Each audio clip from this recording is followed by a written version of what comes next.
Poin paling penting apa yang perlu dipersiapkan menuju pernikahan? Apakah karakter diri? Gimana sih manajemen hati yang udah overthinking di tengah gempuran undangan pernikahan? Gimana, Fatihah? Kalau seorang wanita itu tulang rusuknya bengkok. Yang bisa meluruskan adalah suami yang benar, yang bisa menasehati secara halus gitu. Tentang emosian itu nggak apa-apa ya, karena justru kita tuh harus punya emosi, kita harus meluapkan emosi kita.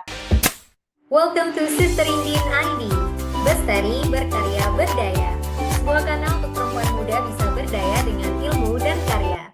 Assalamualaikum warahmatullahi wabarakatuh.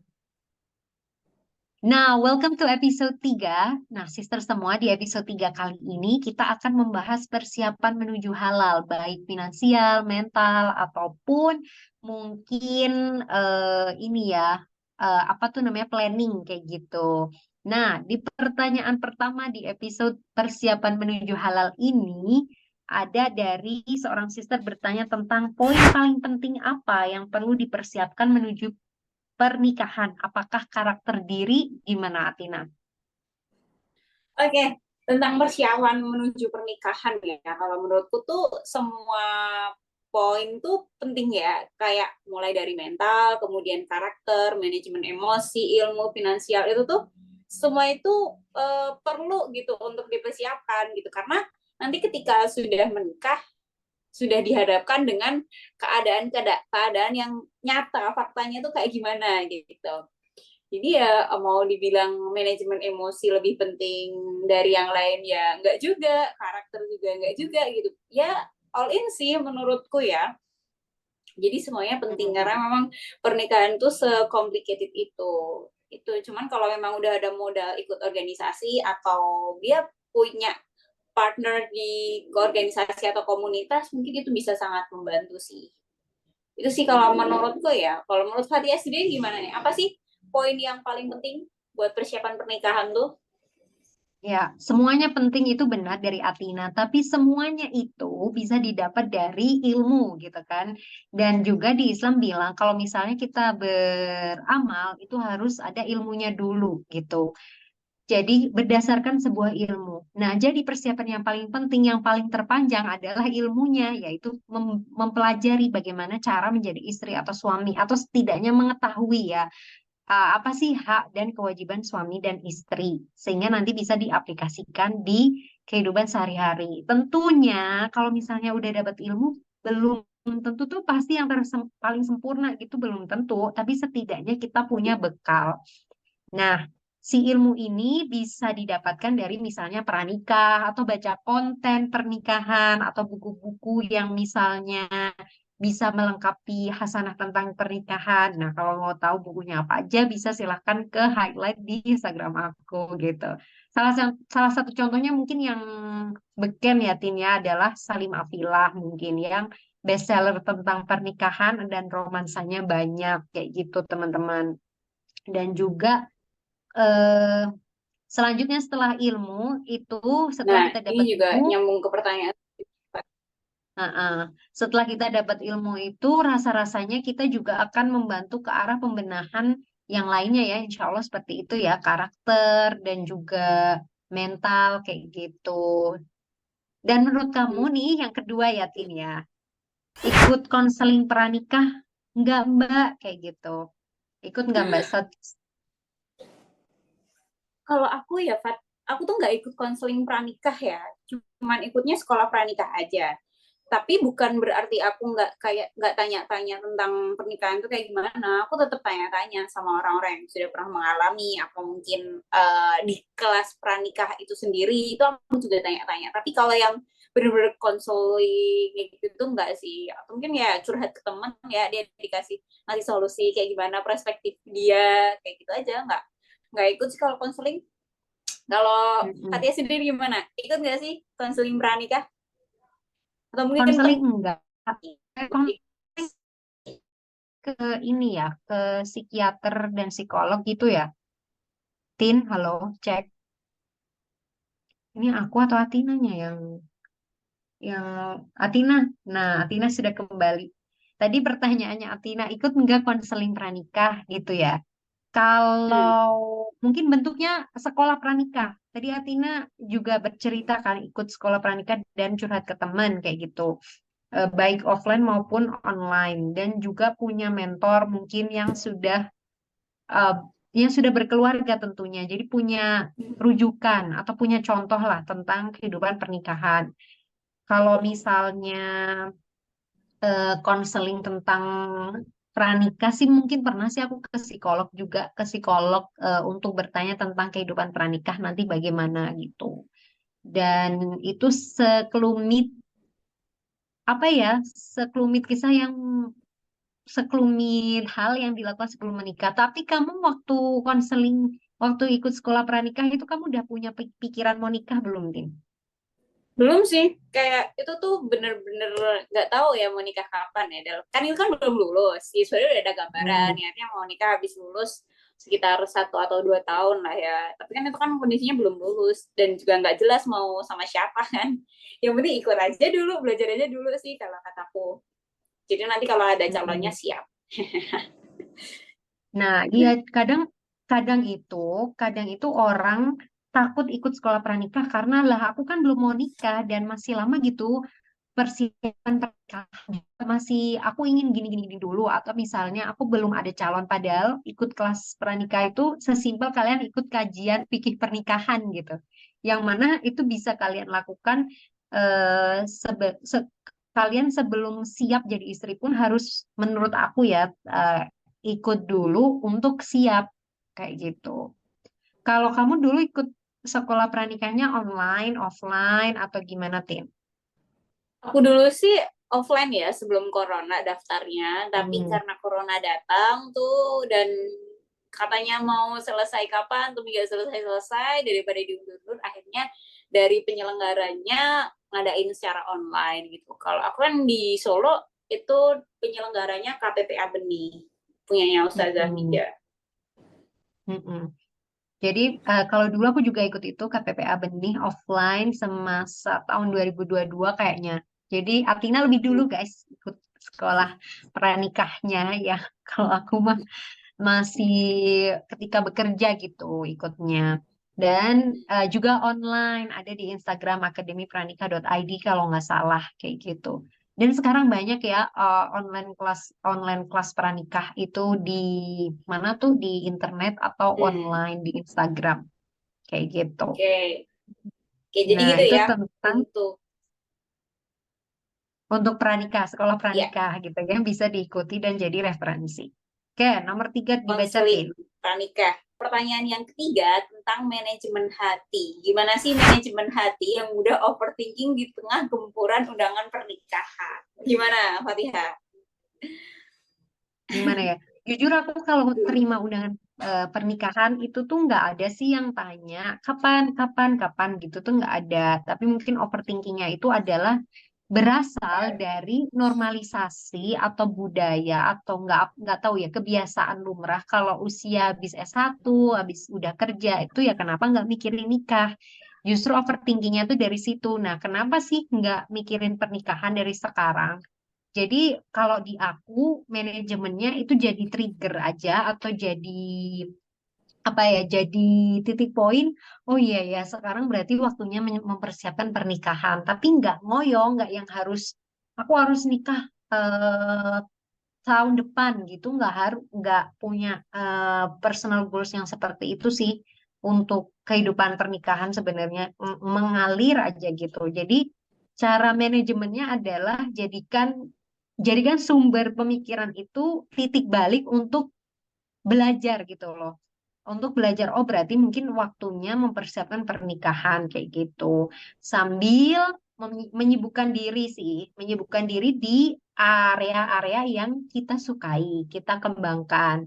Bisa jadikan kita menemukan jodohnya dari kran-kran itu, dari circle yang kita apa ya, yang kita duduki misalnya misalnya bekerja atau hobi atau komunitas kayak gitu sibukkan diri pada hal-hal yang positif intinya jangan sampai mengurung overthinking terus mengurung diri di kamar dan jadinya stres sendiri kayak gitu mungkin seperti itu sih kalau aku yakin dulu kalau kamu gimana. Hmm. Oke, ya bener ya kayak yang disampaikan Fatihah ya, kayak kemarin yang udah kita sampaikan juga di episode 1 tentang menyibukkan diri gitu ya, itu bisa mengurangi overthinking gitu. Nah, sebenarnya ini tuh nggak relate sih sama aku, karena kan aku pas ngundangin pernikahan tuh malah yang awal gitu ya, teman-teman aku belum banyak yang nikah.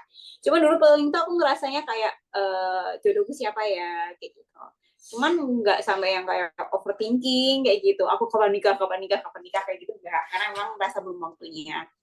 Nah, mungkin sih menurutku ya salah satu manajemen hati itu adalah menjaga diri, dalam artian gini, jangan banyak ngelihat drama yang berbau romantis, jangan sering dengerin lagu-lagu galau kayak gitu ya, pokoknya fight aja buat diri sendiri kayak gitu, fight buat menyibukkan diri, jangan sampai yang kayak gitu, karena kadang kalau misalkan dengerin lagu-lagu yang mellow terus kita jadi kebawa suasana, nanti jadi kepikiran lagi, atau lihat drama lah yang romantis, kemudian kayak kita aduh aku pengen kayak gitu. Itu mungkin bisa dikurangi sih hal-hal yang kayak gitu, atau bahkan dijauhi gitu. Untuk salah satunya manajemen hati di tengah gempuran undangan pernikahan. Ya, semoga yang nanyain ini ya bisa segera menemukan dan menikah di waktu yang tepat. Nggak usah keburu-buru. Yang penting waktunya tepat aja. Dan orang yang tepat. Tazkiyatun nafs atau membersihkan hati di Islam juga gitu kan. Kalau kita misalnya galau, jangan semakin dibuat galau gitu. Jangan meromantisasi kegalauan kayak gitu. Kalau kita misalnya galau, terus kita dengerinnya lagu galau, atau kita merasa dijauhi teman, terus semakin menjauh, menjauh, menjauh, akhirnya jadilah tambah jauh gitu. Jadi ketika merasa down atau futur ya bahasanya, kembalilah kepada orang-orang yang bikin kamu semangat gitu. Jadi emang itu tazkiyatun nafs. Tapi ngomong-ngomong tentang itu, aku malah penasaran, boleh nggak ya ini? Penasaran tentang ketika orang lain overthinking menunda pernikahan gitu ya, Tin. Ah nanti aja lah, belum ada uangnya. Kenapa kamu memberanikan diri gitu?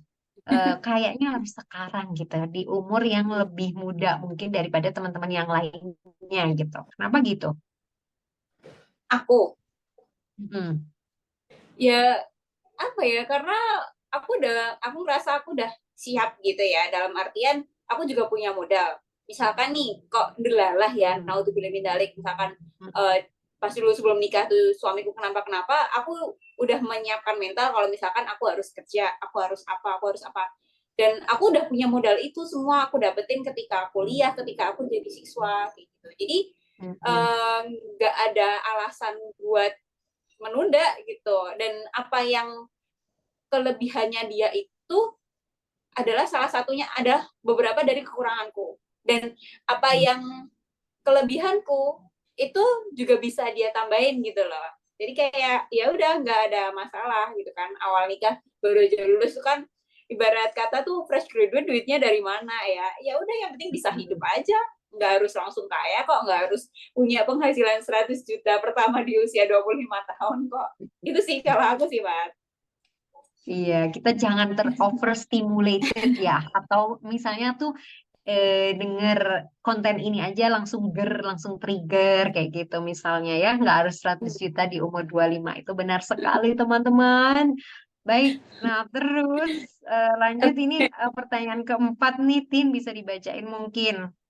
Oke, pertanyaan keempat ya, Fatia. Oh iya, yang soal tadi mungkin teman-teman bisa ceritain alasan teman-teman nunda nikah ya, biar kita juga tahu, oh ternyata teman-teman tuh lagi keadaannya kayak gini, kayak gitu ya. Bisa di-sharingkan di kolom komentar ya. Oke, kita lanjut ke Betul. pertanyaan keempat. Pertanyaan selanjutnya nih, katanya manajemen emosi itu paling penting dalam berumah tangga. Nah, gimana sih kalau kita itu masih egois dan emosian, gimana gitu, Fat? Gimana sih, Fat, kalau yang Fatia jalani selama ini? Aku nggak berani ngomong banyak karena baru mau jalan 3 bulan juga dan diri saya masih emosi. Gimana ya? Lebih kayak relate sih pertanyaannya. Manajemen emosi paling penting, betul sih paling penting, karena pada akhirnya yang aku pelajari setelah 3 bulan itu bukan tentang menjadi benar, tapi menjadi ini mengkomunikasikan secara halus atau ada adabnya lah gitu. Jadi bukan perkara benar salah lagi kayak gitu. Dan memang itu butuh manajemen emosi. Nah, kalau aku sendiri mungkin ya kalau dari aku kayak punya pattern atau pola yang aku ketahui gitu.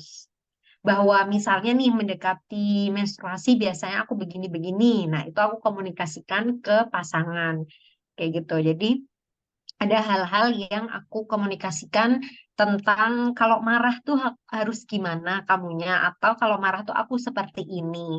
Dan juga aku menyadari bahwa emosi atau reaksi daripada hal yang tidak aku inginkan ya salah satunya marah. Mungkin ada wanita yang reaksinya mungkin nangis gitu kan.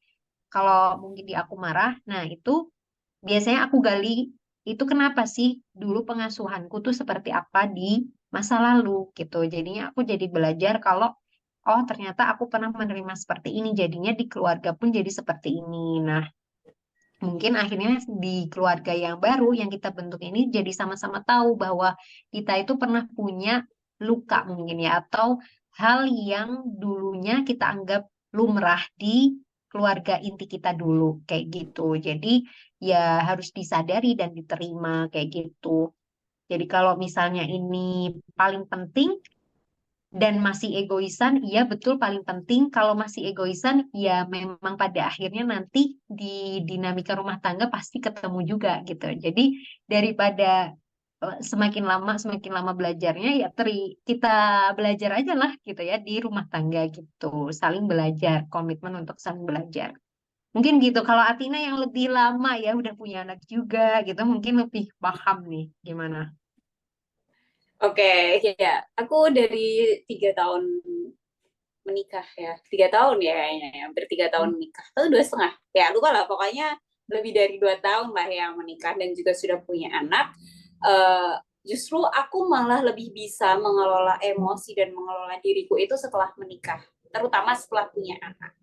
Kenapa? Karena dulu zaman jomblo itu, aku tuh rada egois. Misalkan aku lagi ngambis apa, terus aku belajar sampai malam. Aku kayak pokoknya apa yang aku inginkan harus tercapai. Itu kan salah satu dari ego kita ya, meskipun sampai mengabaikan diri. Nah, tapi habis nikah itu kan aku harus lebih ngebatasin diri dan akhirnya manajemen waktuku tuh lebih baik. Misalkan kayak gini nih, aku konten sama Fatiha, aku harus nunggu timing yang tepat gimana anakku itu bisa tetap dijaga sama ayahnya, tapi kita juga tetap bisa jalan kayak gitu. Itu kan manajemen waktu ya, seperti itu. Nah, terus kalau emosi ya, tentang emosian itu nggak apa-apa ya, karena justru kita tuh harus punya emosi, kita harus meluapkan emosi kita, karena emosi itu nggak cuma marah, nggak cuma sedih, nggak cuma nangis, tapi senang, bahagia itu juga termasuk salah dua dari emosi kayak gitu. Nah, kalau kita mau nangis nggak apa-apa, nangis tuh nggak apa-apa. Kalau kita mau marah, nah ini kalau misalkan kita marah ya, kita harus bisa mengalokasikan marah itu dengan hal yang baik. Kita harus bisa menyalurkannya itu dengan baik gitu. Nah, itu dengan cara gimana? Ya, kita minta dulu sama Allah ya. Kita minta sama Allah biar tidak mudah marah yang meletup-letup ya. Dalam artian marah kan mungkin dadanya sesek kayak gimana. Itu tuh biasa, tapi jangan sampai keluar kata-kata yang kasar, yang keras kayak gitu. Itu penting banget gitu untuk minta sama Allah. Dan nanti kita juga bisa belajar gitu gimana caranya kalau kita itu nangis sewajarnya gitu kan, marahnya nggak sampai marah-marah, nggak sampai bahkan lempar barang gitu kan, senangnya nggak sampai berlarut-larut sampai melenakan gitu kan. Nah, kalau punya anak ya, terutama toddler di usia yang dia mulai agak emosian ya, tantruman, misalkan dia marah ya, anakku tuh lagi di fase kalau dia marah dia udah bukan lempar barang lagi. Dulu dia sempet kayak lempar barang gitu, tapi karena menurutku aku kasih keluar lingkungan sekitar tuh kasih treatment yang baik gitu, akhirnya tuh dia tuh kalau marah dia menyendiri gitu. Nah, itu menurutku salah satu peningkatan manajemen emosi yang baik kayak gitu. Jadi dengan menyendiri dulu, pergi sebentar dari orang yang bikin dia marah kayak gitu. Nah, terus kalau berumah tangga nih ini penting banget karena suami itu kebanyakan dia itu nggak peka kalau kita ngomong. Jadi jangan berharap kita marah terus dia ngerti kita marah sama dia gara-gara apa, jangan sampai kayak gitu ya. Redakan emosi dulu, nangis-nangis dulu, catat dulu apa yang ada di perasaanmu gitu kan. Nanti kalau sudah reda, bilang sama suami, Mas tadi aku marah sama Mas gara-gara ini bla bla bla bla bla bla. Nanti kalau misalkan kejadian lagi kayak gini, minta tolong ya seperti ini kayak gitu. Terus maaf ya Mas, aku marah sama Mas tadi kayak gitu. Aku biasanya kayak gitu sih, meskipun aku yang marah, aku yang mengusahakan untuk minta maaf duluan gitu. Karena menurutku respon marah itu juga nggak selalu positif gitu ya. Kadang kan juga mungkin kitanya yang berlebihan dalam marah dan lain sebagainya. Jadi aku usahakan itu, dan alhamdulillahnya suamiku itu bukan tipikal yang kalau misalkan aku berbuat salah dia marah-marah, nggak, dia berusaha menasihati dengan cara yang baik dan di waktu yang baik juga. Jadi saling belajar aja, saling ngingetin aja. Itu sih kalau aku sih. Nanti bakalan tantangan banget kalau udah ada anak mulai 1 tahun lebih. Catat itu.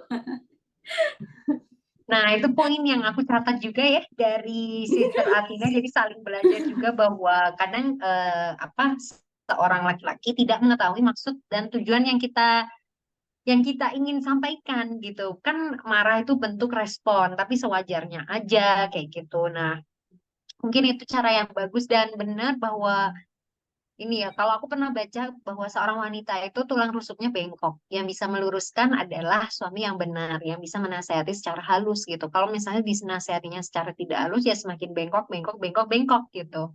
Semakin tidak sempurna. Yang pernah aku baca filosofinya kayak gitu ya, anaknya filosofi soalnya. Begitu. Jadi memang harus kalau ngomong sama laki-laki yang direct aja. Dan aku setuju banget tuh, aku belajar bahwa walaupun woman is always right gitu kan, tapi kita yang marah juga yang minta maaf kayak gitu. Walaupun tuh susah ya Tin ya. Menurut aku Ya, susah sih. itu proses itu. Itu butuh proses. Woman, iya itu butuh proses I think. Oke, sisters. Jadi itu dulu pembahasan kita di episode ketiga tentang persiapan menuju halal. Nah, di next episode kita akan ngebahas hal yang penting juga yang di zaman now banget, yaitu tentang persiapan mental, inner child, sama pesta pernikahan. Jadi stay tune terus di series Pranikah bersama Fatina, Fun Talk with Atina and Fatiha. Jadi stay tune terus ya sisters. This is the end of Sister Indian ID. Salam bestari, berkarya, berdaya. Ilalikoma salamah, have a best day. Kalau misalnya sister ada pertanyaan, bisa tulis di kolom komentar atau follow di Instagram @sisterindianid. Wassalamualaikum warahmatullahi wabarakatuh.